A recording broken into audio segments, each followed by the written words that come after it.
Iran जंग पर Donald Trump का बड़ा बयान सामने आया। हम बहुत जल्द ईरान से बाहर निकलेंगे और मुझसे हमारा कोई लेना देना नहीं, ट्रंप ने इस बात को कहा है। बड़ी खबर हम आपको बता रहे हैं। ईरान जंग पर डोनाल्ड ट्रंप का बड़ा बयान यहां पर सामने आया है। हम बहुत जल्द ईरान से बाहर निकलेंगे। बड़ी खबर यहां पर हम आपको बता रहे हैं।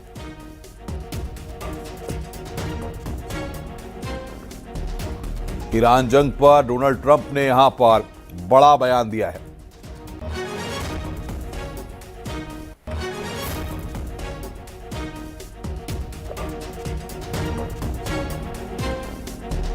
हम बहुत जल्द ईरान से बाहर निकलेंगे और मुझसे हमारा कोई लेना देना नहीं।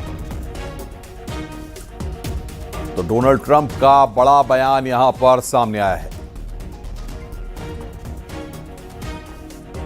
We have nothing to do with that. What happens to the Strait, we're not going to have anything to do with, because these countries, China will go up and they'll fuel up their beautiful ships and they'll leave and they'll take care of themselves. There's no reason for us to do it.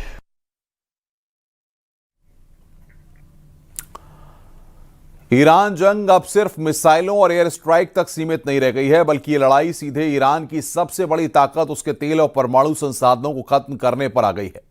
Trump के बयानों ने साफ कर दिया है कि अब focus सिर्फ सत्ता परिवर्तन नहीं, बल्कि खार्क द्वीप और हॉर्मुज जैसे स्ट्रेटेजिक पॉइंट पर कब्जा है।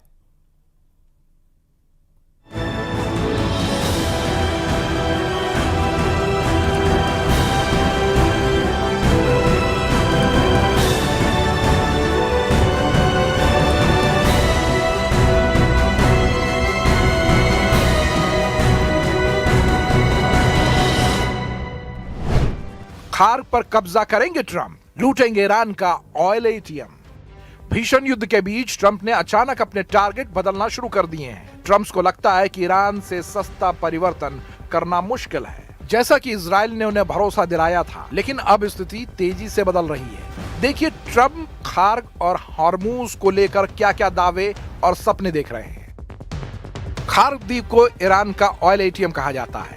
इसके पीछे बहुत ठोस आर्थिक और भौगोलिक कारण है। सरल भाषा में समझें तो ये द्वीप ईरान की पूरी अर्थव्यवस्था की लाइफलाइन है। फाइनेंशियल टाइम्स के साथ एक इंटरव्यू में ट्रंप ने कहा कि ईरान में मेरी सबसे पसंदीदा चीज वहां का तेल लेना है। उन्होंने वेनेजुएला का उदाहरण देते हुए संकेत दिया कि अमेरिका खार्क द्वीप को अपने नियंत्रण में ले सकता है। ट्रंप ने दावा किया कि अमेरिका ने रणनीतिक स्ट्रेट ऑफ हॉर्मुज को नियंत्रित करने के कदम उठाने शुरू कर दिए हैं। जब उनसे पूछा गया कि क्या ये संभव है, तो उन्होंने कहा हाँ, निश्चित रूप से ये पहले से ही हो रहा है। ट्रंप ने एयरफोर्स वन पर पत्रकारों से कहा कि ईरान के साथ प्रत्यक्ष और अप्रत्यक्ष बातचीत चल रही है और जल्दी ही कोई डील हो सकती है। हालांकि उन्होंने अपने अंदाज में ये भी जोड़ा, हम उनके साथ बातचीत करते हैं और फिर हमें उन्हें बम से उड़ाना पड़ता है। ट्रंप तो यहाँ तक कहने लगे कि ईरान हमें अपनी संवर्धित यूरेनियम भी देने जा रहा है। ताजा जानकारी के मुताबिक 454 किलो संवर्धित यूरेनियम ईरान के पास मौजूद है।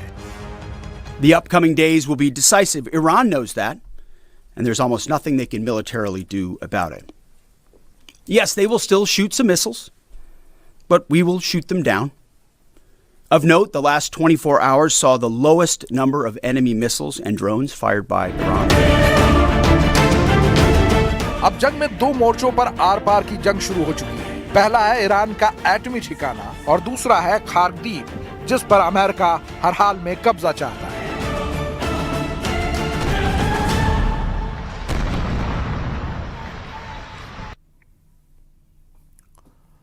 इजराइल के हाइफा पर ईरान की स्ट्राइक हुई है। रणनीतिक औद्योगिक ठिकानों पर हमले का दावा किया गया। संचार ठिकानों पर भी एयर स्ट्राइक का दावा। ईरान ने बताया कि आईडीएफ के हमलों का पलटवार। तो बड़ी खबर यहां पर हम आपको बता रहे हैं। संचार ठिकानों पर भी एयर स्ट्राइक का दावा किया गया है।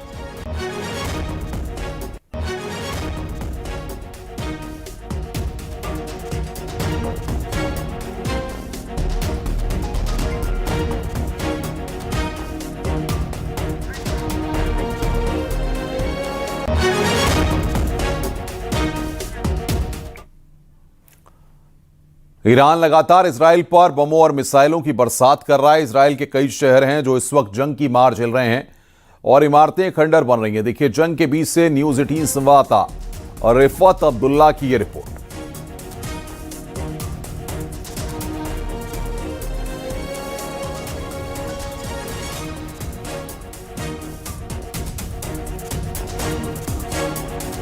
मैं इस वक्त इसराइल के इश्तौल इलाके में उस जगह पर हूं जहां पर ईरान की तरफ से दागे गए मिसाइल की वजह से तबाही हुई है। कई घर यहां पे बर्बाद हुए हैं।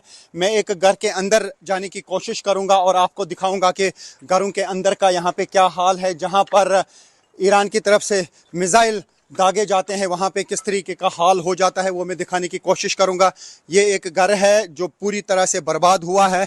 इसी तरीके से सैकड़ों घर यहाँ पे ऐसे हैं जो ईरान की तरफ से दागे गए मिसाइल्स की वजह से तबाह हो चुके हैं। कई इलाके यहाँ पे तबाह हो चुके हैं। तो अभी हम आपको दिखाएंगे घरों के अंदर का हाल। यहाँ पर लगातार जो ईरान की तरफ से अटैक्स किए जा रहे हैं, अब एक तरफ से हिजबुल्लाह की तरफ से अटैक किए जा रहे हैं, वो नॉर्थ इसराइल पर ज़्यादा हमले कर रहे हैं और साथ ही अब हूटी भी सामने आ गए। हूटी की तरफ से भी अब हमलों का सिलसिला शुरू किया गया है क्योंकि अब 1 महीना लगभग हो गया अब इस जंग को चलते हुए, लेकिन अभी तक हूटी की तरफ से कोई हमला नहीं किया गया था।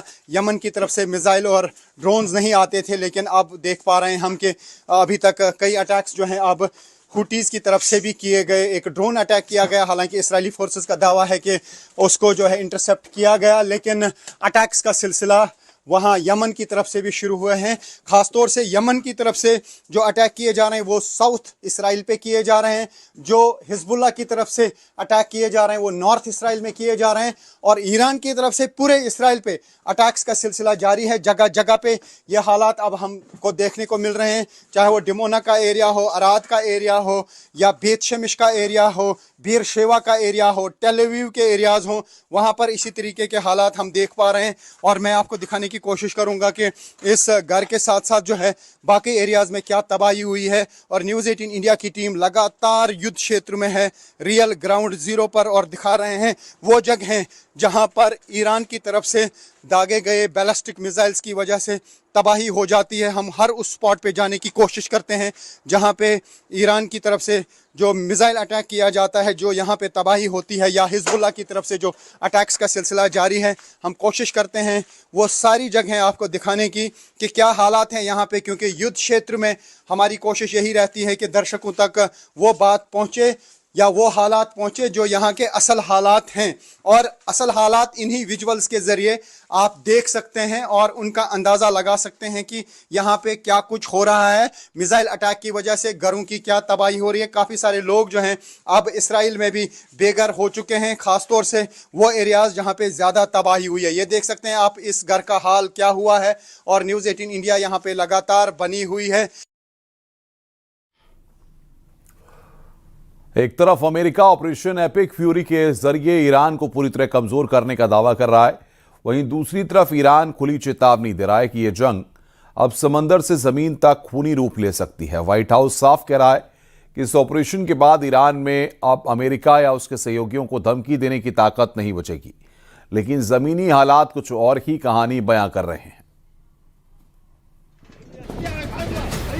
Iran will no longer have the credible ability to threaten the United States or our allies, which is, of course, the overall objective and mission the president set out when he launched Operation Epic Fury. Trump Iran पर हमला करेंगे या खुद को बचाएंगे या फिर Israel के युद्ध में पूरी ताकत झोंक देंगे। जबकि नेतन्याहू ने साफ कर दिया है ईरान के खिलाफ ग्राउंड ऑपरेशन में इजराइल शामिल नहीं होगा और इसकी वजह है लेबनान का फ्रंट। एक तरफ ईरान पर हमला, दूसरी तरफ इजराइल पर अटैक। युद्ध में एक दूसरे को पूरी तरह खत्म करने के लिए एड़ी चोटी का जोर लगा रहे हैं ईरान और इजराइल। युद्ध कितना लंबा खिंचेगा ये तस्वीरें बता रही हैं। ईरान की पावर ग्रिड पर हमले के बाद इजराइल की बहुत ही खास रिफाइनरी टारगेट बनी है। यह है उत्तरी इजराइल का शहर हाइफा और यहां रिफाइनरी पर हुआ है हमला। तेल के भंडार धू धोकर जल रहे हैं, धुआं मीलों दूर से देखा जा सकता है। ये नेतन्याहू को बताने की कोशिश है कि ईरान पर हमला होगा या फिर लेबनान पर अटैक होगा तो इजराइल तक जवाब जरूर पहुंचेगा। ये हाइफा की मजान रिफाइनरी है जहां से इजराइल की जरूरत का 60% तेल तैयार किया जाता है।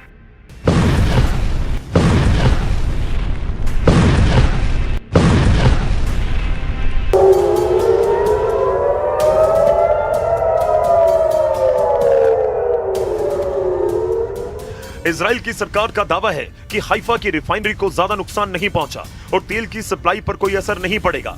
यही वजह है कि ईरान को रोकने के लिए अब ट्रंप उसकी जमीन पर उतरकर लड़ना चाहते हैं। इसके लिए अमेरिका के 50,000 सैनिक तैयार भी कर दिए गए हैं। ईरान की सेना ने कहा कि फारस की खाड़ी और हॉर्मुज के समुद्री गलियारे में अमेरिका की फौज पहुंची तो वो शार्क मछलियों का खाना बन जाएगी। ईरान की नौसेना ने कहा कि जिस तरह उसके जहाज को अमेरिका की पनडुब्बी ने श्रीलंका के पास डुबोया था, उसी तरह अमेरिका के जहाजों को ओमान की खाड़ी में डुबो देंगे।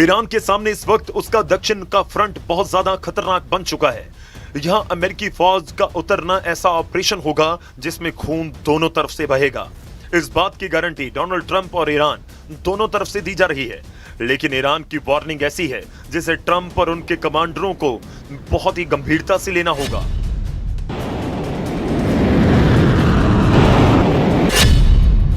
क्योंकि अब तो चेचन लड़ाके भी ईरान की तरफ से लड़ने को तैयार हो चुके हैं। पुतिन अब खुद इस युद्ध को कंट्रोल करने के लिए उतर चुके हैं। इस युद्ध में तुर्की पर भी सबकी नजरें हैं और एर्दोआन ने अरब देशों से कहा है कि वो इस युद्ध में शामिल ना हो। सऊदी अरब, यूएई और कतर का दौरा करने के बाद तुर्की के विदेश मंत्री को इस बात का एहसास हुआ कि ये सभी देश ईरान के खिलाफ युद्ध में उतरने के लिए तैयार हैं। अमेरिका और इजराइल की शुरू हुई इस जंग में अब सऊदी अरब, यूएई और कतर ईरान के खिलाफ नजर आ रहे हैं, जबकि तुर्की का रुख बता रहा है कि एर्दोआन अब मुस्तफा खामेनी के समर्थन में है। वहीं नाटो में स्पेन ने भी अमेरिका को बड़ा झटका दिया। स्पेन ट्रंप के युद्ध के खिलाफ शुरुआत से है। अब स्पेन ने कहा है कि वो अपने हवाई अड्डे और आसमान का इस्तेमाल इस युद्ध के लिए नहीं करने देगा।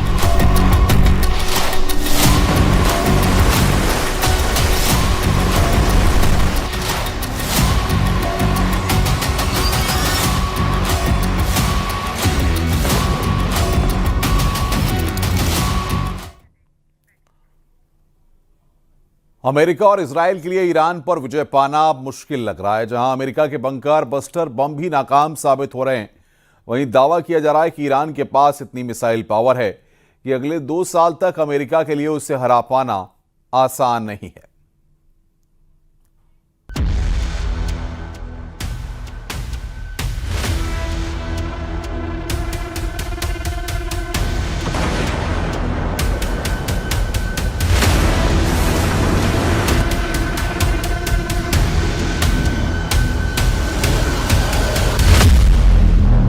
ईरान का पाताल लोक, ट्रंप के उड़े होश।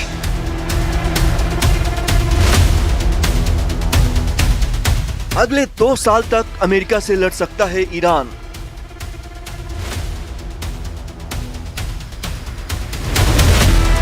ईरान की सबसे बड़ी शक्ति, अंडरग्राउंड मिसाइल सिटी।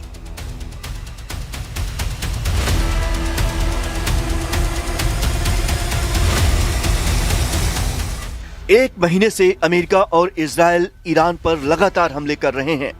अमेरिका की स्ट्राइक में ईरान के कई बड़े लीडर्स मारे जा चुके हैं, लेकिन ईरान न सिर्फ युद्ध में मजबूती से खड़ा है, अमेरिका और इजराइल को जोरदार जवाब भी दे रहा है।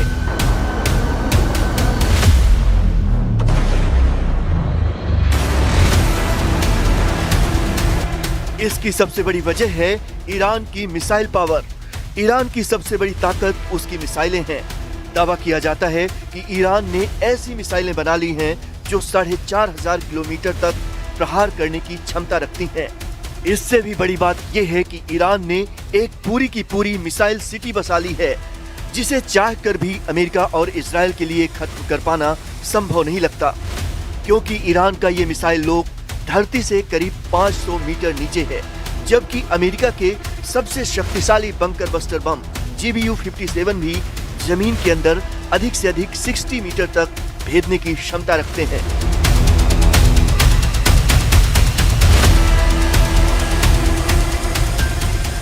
पहाड़ों के नीचे सैकड़ों मीटर गहराई में और दुश्मनों की नजरों से पूरी तरह छिपा हुआ ईरान का पाताल लोक एक ऐसी मिसाइल सिटी है जिसने दुनिया की सबसे ताकतवर सेनाओं की चिंता बढ़ा दी है।